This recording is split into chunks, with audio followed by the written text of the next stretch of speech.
Selamat datang di channel Jejak Kerajaan Nusantara. Di sini, kita menyelami setiap kisah dari kerajaan-kerajaan besar yang pernah menghiasi Nusantara. Pada kesempatan kali ini, mari kita kembali ke masa lalu dan mengupas sejarah panjang Kerajaan Blambangan. Berdiri megah di ujung timur Pulau Jawa, kerajaan ini menjadi saksi bisu dari perjuangan, intrik, dan kekuatan budaya yang memengaruhi sejarah wilayah Jawa Timur. Dari garis keturunan yang penuh warna hingga peperangan epik melawan kekuatan asing, Blambangan adalah simbol ketahanan dan warisan kebanggaan bangsa. Mari kita simak lebih dalam perjalanan Kerajaan Blambangan dan peninggalan yang masih menggetarkan hingga kini.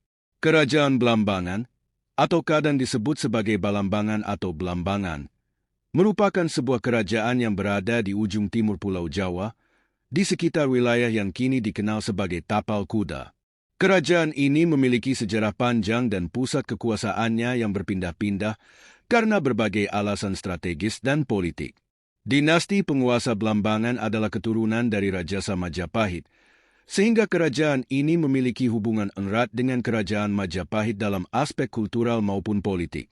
Pada awalnya, Blambangan merupakan bagian dari wilayah Lamajang Tigangjuru, sebuah daerah kekuasaan yang dipimpin oleh Arya Wiraraja dan Peu Nambi antara tahun 1293 hingga 1316.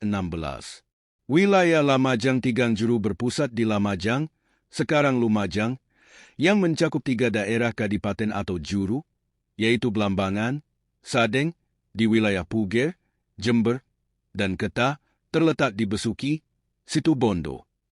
Ketiga daerah ini merupakan bagian penting dari kekuasaan Majapahit. Namun, Blambangan tidak terlibat dalam 2 perang besar yang terjadi di wilayah Lamajang Tigangjuru, yaitu Perang Nambi pada tahun 1316 dan Perang Sadeng Ketah pada tahun 1318. Karena sikap netralnya ini, Raja Majapahit Prabu Jayanagara memberikan Blambangan status khusus sebagai perdikan sima atau wilayah yang dibebaskan dari pajak kerajaan. Pada tahun 1352, Blambangan menjadi salah satu dari beberapa wilayah yang mendapatkan pemimpin baru dari garis terah Kepakisan Kediri.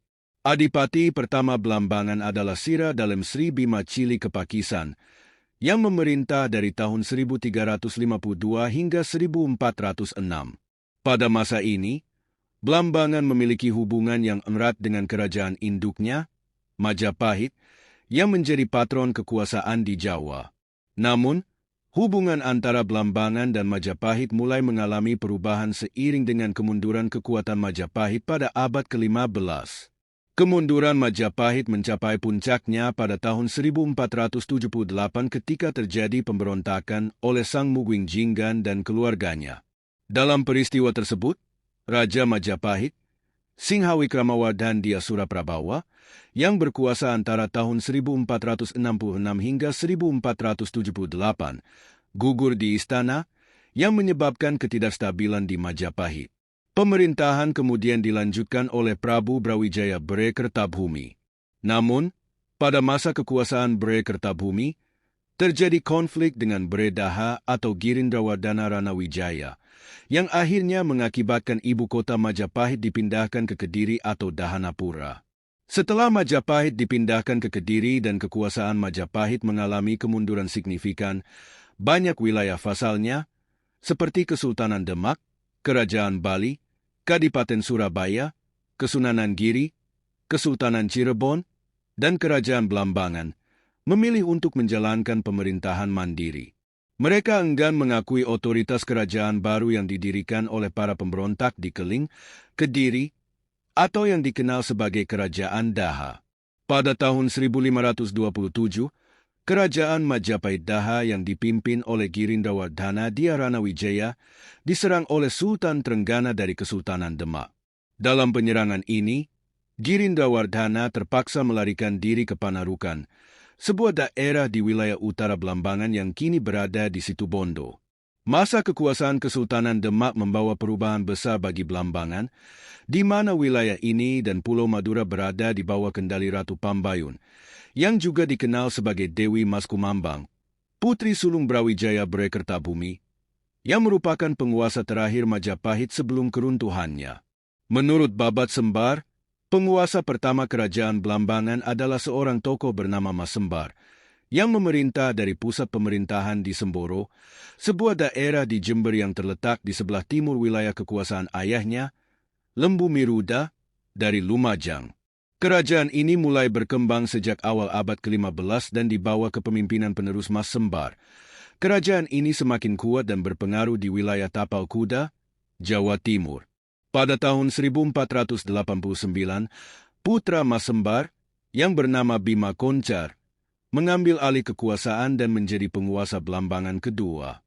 Masa pemerintahan Bima Koncar berlangsung hingga tahun 1501, dan selama periode ini, kerajaan mulai memperluas pengaruhnya.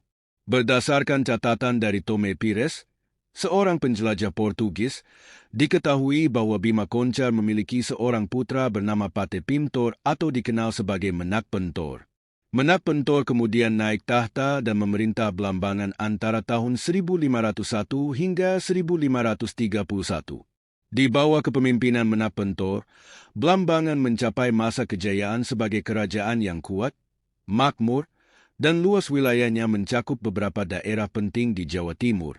Kerajaan ini meliputi wilayah Canctam, kemungkinan Pasuruan Timur, dan Lumajang di bagian barat hingga Supitan Blambangan, yang kini dikenal sebagai Selat Bali di ujung timur Pulau Jawa. Posisi strategis Blambangan, yang dikelilingi oleh lautan di tiga sisinya, memberikan keuntungan besar bagi perkembangan pelabuhan-pelabuhan di wilayahnya. Beberapa pelabuhan yang menjadi pusat perdagangan Blambangan antara lain Panarukan di pesisir utara, di Situbondo, Ulu Pangpang di pesisir timur, Muncar, dan Puger di pesisir selatan, Jember. Pada masa kepemimpinan Sultan Trenggana dari Kesultanan Demak pada tahun 1546, ekspansi kekuasaan Demak hingga ke Jawa Timur memicu konflik dengan Blambangan. Pada tahun 1545, Kesultanan Demak berhasil merebut wilayah Pasuruan dan Pajarakan, sekarang Probolinggo, dari Blambangan, sehingga Pasuruan menjadi pusat kekuatan Islam penting di ujung timur Jawa. Meskipun demikian, Demak mengalami kesulitan untuk menaklukkan Panarukan, sebuah kota penting di Blambangan yang berhasil bertahan dari pengepungan selama 100 hari. Bahkan, pada tahun 1546, Sultan Trenggana gugur di dekat Panarukan setelah upaya selama 3 bulan untuk menembus kota tersebut gagal. Kala itu, Panarukan dipimpin oleh seorang tokoh bernama Sontoguno yang dikenal sebagai pemimpin tangguh.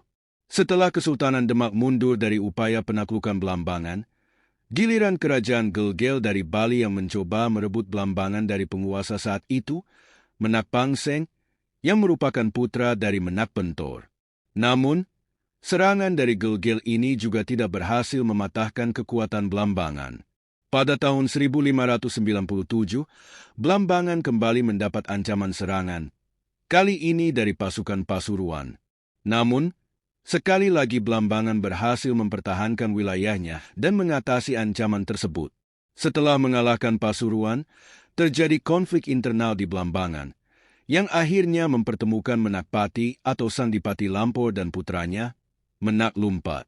Menak Lumpat kemudian digantikan oleh putranya yang bernama Pangeran Singosari atau dikenal juga sebagai Menak Seruyu, dengan gelar Prabu Tawang Alun I. Pada tahun 1638 hingga 1639, Kesultanan Mataram, di bawah kepemimpinan Sultan Agung, melancarkan serangan ke Blambangan. Prabu Tawang Alun I terpaksa melarikan diri ke wilayah timur gunung di kawasan yang kini menjadi bagian dari Banyuwangi, tepatnya di daerah Kedaung Seraten, Cluring. Sementara itu, putra mahkota Blambangan, Mas Kembar, tertangkap dan dibawa ke Mataram. Meskipun sempat mengalami serangan dari Mataram, Blambangan tetap bertahan di wilayah timurnya dan upaya Mataram untuk menguasai daerah tersebut akhirnya tidak pernah berhasil. Hal ini menyebabkan kawasan Blambangan Timur, yang sekarang dikenal sebagai Banyuwangi, memiliki budaya dan bahasa yang berbeda dari budaya Jawa Tengah karena pengaruh Mataram yang terbatas di wilayah ini. Pada tahun 1649, di bawah kendali Kesultanan Mataram, Mas Kembar akhirnya naik tahta sebagai penguasa Blambangan dengan gelar Pangeran Tawang Alun II atau Prabu Tawang Alun II. Namun, Pada masa pemerintahan Sunan Amangkurat Agung, Amangkurat I, di Mataram, Pangeran Tawang Alun II mengumumkan bahwa Blambangan adalah wilayah yang merdeka dalam sebuah pertemuan Pisowanan dengan Sang Sunan pada tahun 1652. Sepulangnya ke Blambangan, ia mengangkat dirinya dengan gelar Susuhunan Macan Putih sebagai lambang kemerdekaan dan posisi sederajat dengan tahta Mataram. Selanjutnya, Pangeran Tawang Alun II memberikan dukungan kepada Raden Trunajaya dan Karaenggalesong dalam Perang Trunajaya, yang merupakan perlawanan besar terhadap kekuasaan Amangkurat I. Blambangan berhasil merebut kembali wilayah-wilayahnya dari kekuasaan Mataram.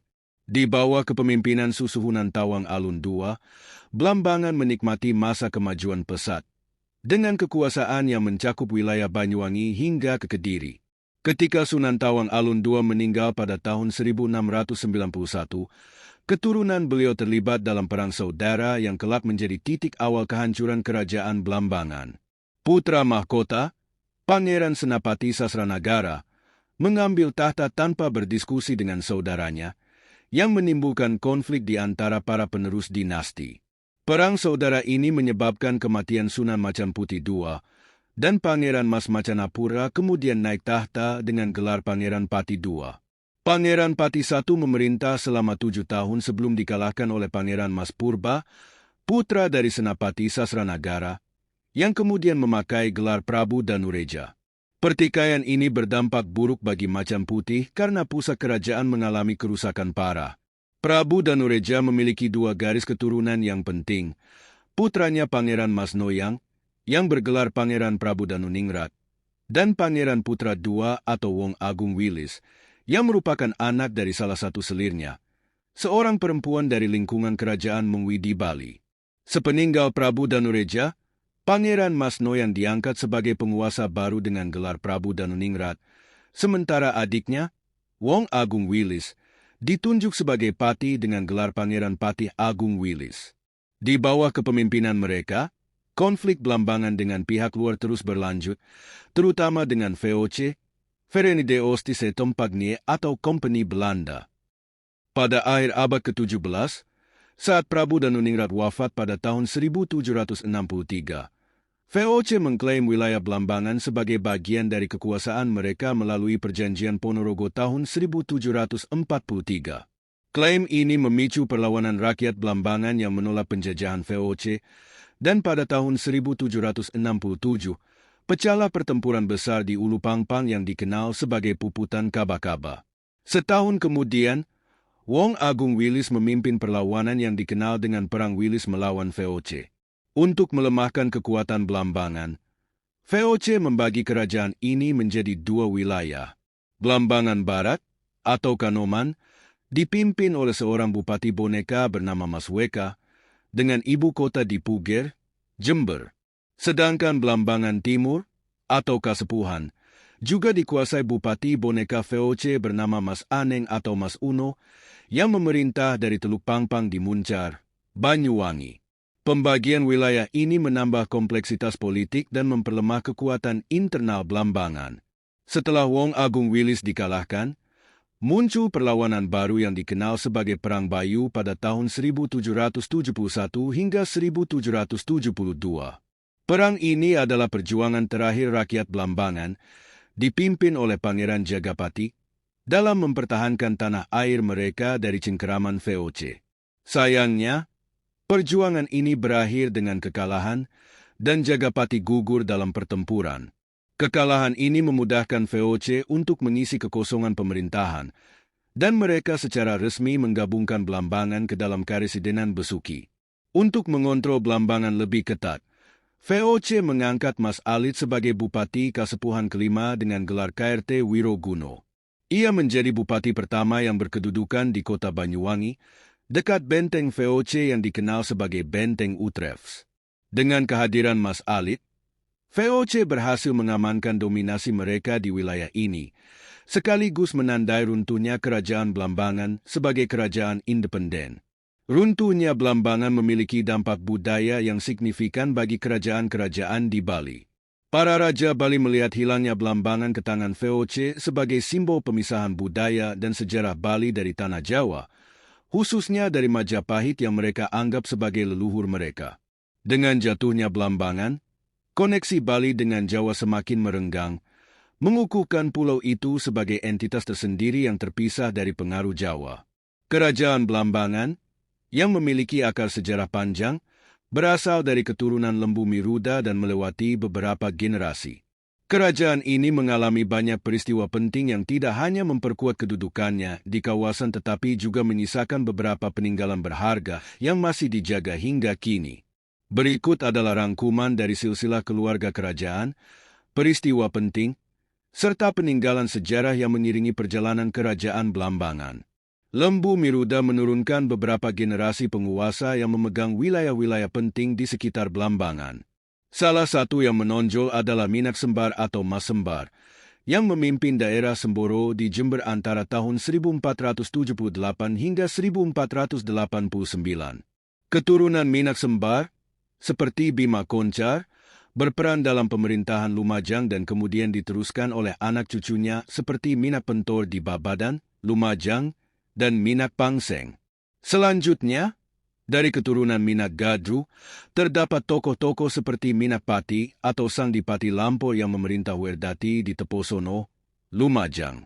Beliau dikenal memiliki keturunan yang meliputi beberapa tokoh penting, termasuk Minak Lumpat atau yang lebih dikenal sebagai Sunan Rebut Payung. Minak Lumpat kemudian menurunkan Minak Seruyu atau Pangeran Singosari yang dikenal dengan gelar Prabu Tawang Alun I. Tawang Alun I memiliki reputasi sebagai penguasa yang berhasil memperluas kekuasaan Blambangan. Di bawah pemerintahannya, kerajaan ini mampu menaklukkan wilayah seperti Kedaung di Jember.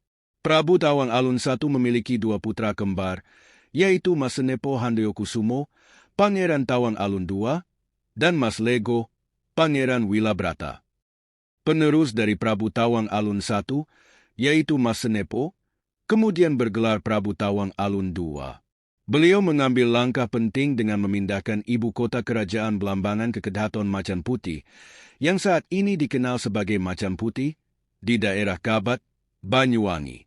Pemerintahan Prabu Tawang Alun II berlangsung dari tahun 1655 hingga 1691. Dari beberapa permaisuri dan selirnya, ia memiliki banyak keturunan yang berperan dalam sejarah Blambangan. Dari pernikahannya dengan Dewi Sumekar, lahirlah Pangeran Adipati Mas Macanapura atau Pangeran Pati I. Sedangkan dari permaisuri Sekar Dewi Irawuni, lahir tokoh-tokoh seperti Pangeran Senapati Sasranagara, yang memiliki keturunan yang berpengaruh seperti Prabu Danureja, Prabu Danuningrat, Wong Agung Wilis, dan beberapa lainnya yang turut memegang peranan dalam konflik internal kerajaan dan perlawanan terhadap VOC. Pada akhir abad ke-17 hingga awal abad ke-18, kerajaan Blambangan menghadapi tantangan besar, termasuk perang saudara yang dipicu oleh perebutan kekuasaan di antara keturunan Tawang Alun II. Setelah wafatnya Prabu Danuningrat pada 1763, VOC memanfaatkan situasi ini dengan mengklaim bahwa Blambangan adalah bagian dari kekuasaannya sesuai dengan Perjanjian Ponorogo tahun 1743. Hal ini memicu berbagai perlawanan, seperti puputan Kaba-Kaba di Ulu Pangpang pada 1767 dan Perang Wilis yang dipimpin oleh Wong Agung Wilis pada 1768. Untuk melemahkan Blambangan, VOC membagi wilayah kerajaan menjadi dua bagian. Blambangan Barat atau Kanoman dipimpin oleh Mas Weka dan beribu kota di Puger, sementara Blambangan Timur atau Kasepuhan dipimpin oleh Mas Aneng, Mas Uno dengan pusat di Teluk Pangpang. Meskipun demikian, perlawanan rakyat Blambangan tetap berkobar, seperti yang terlihat dalam Perang Bayu pada tahun 1771 hingga 1772, yang dipimpin oleh Pangeran Jagapati melawan pasukan VOC. Setelah Blambangan jatuh ke tangan VOC dan digabungkan ke dalam Karesidenan Besuki, kerajaan Blambangan kehilangan kedaulatannya. Blambangan akhirnya diintegrasikan sebagai bagian dari pemerintahan VOC dengan menunjuk Mas Alit sebagai Bupati kelima Kasepuhan.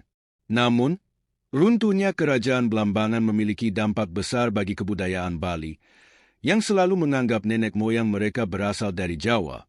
Dengan jatuhnya Belambangan, Bali merasa lepas dari ikatan kebudayaan dengan Jawa, khususnya Majapahit.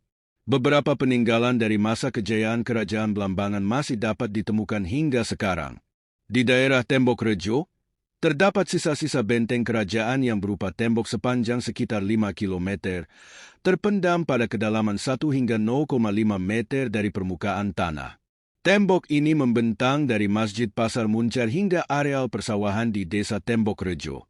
Selain itu, terdapat situs setinggil yang dahulu digunakan sebagai pos pengawasan pelabuhan kerajaan di sekitar Teluk Pangpang. Batu-batu besar di puncaknya memungkinkan pengawasan terhadap kawasan Teluk dan Semenanjung Belambangan. Di Museum Belambangan, terdapat beberapa benda peninggalan dari masa kerajaan, seperti bata, gerabah, guci, gelang lengan, dan berbagai aksesori lainnya. Beberapa situs penting lainnya, seperti kolam dan sumur kuno, masih terletak di sekitar Pura Agung Belambangan di Desa Tembok Rejo, Kecamatan Muncar, Banyuwangi. Selain itu, di bekas lokasi Keraton Macan Putih di daerah Kabat, terdapat puing-puing bangunan serta artefak arkeologis yang sering ditemukan oleh masyarakat setempat. Bahkan, sejumlah koleksi dari masa kerajaan Belambangan, seperti gambar, foto, dan artefak, kini tersimpan di museum di Belanda. Setelah runtuhnya Kerajaan Belambangan, Pangeran Jagapati atau Mas Rempeg mendirikan Kerajaan Bayu di sekitar Rawa Bayu di Songgon, Banyuwangi. Namun, kerajaan ini hanya bertahan beberapa bulan karena terlibat dalam Perang Bayu pada tahun 1771 hingga 1772 melawan VOC. Meskipun kerajaan tersebut tidak bertahan lama, beberapa peninggalan artefak dan sisa-sisa dari pertempuran tersebut masih dapat ditemukan di wilayah ini.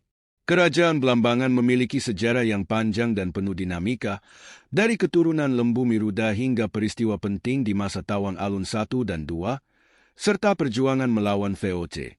Meskipun kerajaan ini akhirnya runtuh, peninggalan-peninggalan sejarahnya tetap menjadi saksi bisu dari kejayaan masa lalu.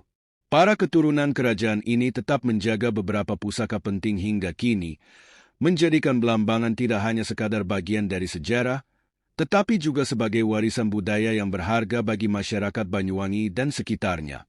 Demikianlah kisah Kerajaan Belambangan, sebuah kerajaan yang teguh berdiri di ujung timur Jawa, penuh dengan sejarah yang menakjubkan dan perlawanan tanpa henti.